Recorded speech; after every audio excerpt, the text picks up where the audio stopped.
Assis, concentrés où on causerait les uns des autres, ces élèves en tenue sportive abordent depuis ce mardi matin les épreuves pratiques de l'éducation physique et sportive dans le cadre du baccalauréat technique. Un jour qui ne commence pas sur un bon pied chez Junelsia, elle qui affronte cet examen d'État pour la première fois. Je vais faire IPES, mais ça me stresse un peu. Parce que d'abord j'étais malade, après faire IPES, c'est un peu stressant pour moi. Dans ce climat stressant, Junelsia et tous les autres candidats présents dans ce centre du complexe sportif Alphonse Massamba Débat ont reçu le ministre de l'enseignement technique et professionnel, Ghislain Thierry Maguessa Ebomé, venu lancer officiellement l'épreuve.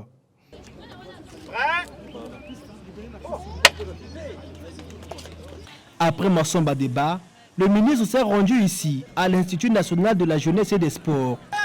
Une visite des candidats en plein exercice qui a permis à Maguessa Ebomé de faire une analyse synthétique de cette épreuve. Il y a l'engouement des candidats et des responsables de chaque centre.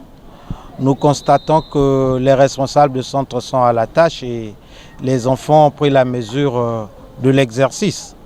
La seule comparaison que nous faisons, c'est qu'il y a une avancée significative dans le nombre des candidats comparé à l'année dernière.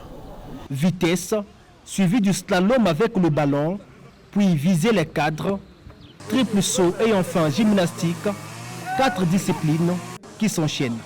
Nous avons reçu le système de circuit. Donc le candidat prend le départ là-bas sur 50 mètres, il court seul. Après les 50 mètres, il y a une distance de 30 mètres qu'il parcourt en marchant sur une petite récupération active. Et il arrive là où il est au deuxième atelier, au football, il va passer le slalom. Après le slalom, le candidat ou la candidate a droit à 2 tirs. Après le 2 tirs, il va se diriger au sautoir. Donc il va effectuer le triple saut. Après le triple saut, il va finir là, au petit carré, en gymnastique. Et puis il va se diriger vers le secrétariat, là il va signer pour marquer la fin de son parcours pratique de PES. À Brazzaville, ils sont 8422 candidats repartis dans 22 centres à passer l'épreuve de l'éducation physique et sportive sur plus de 17 712 et 52 centres que compte le Congo. L'éducation physique et sportive prendra fin le mardi prochain.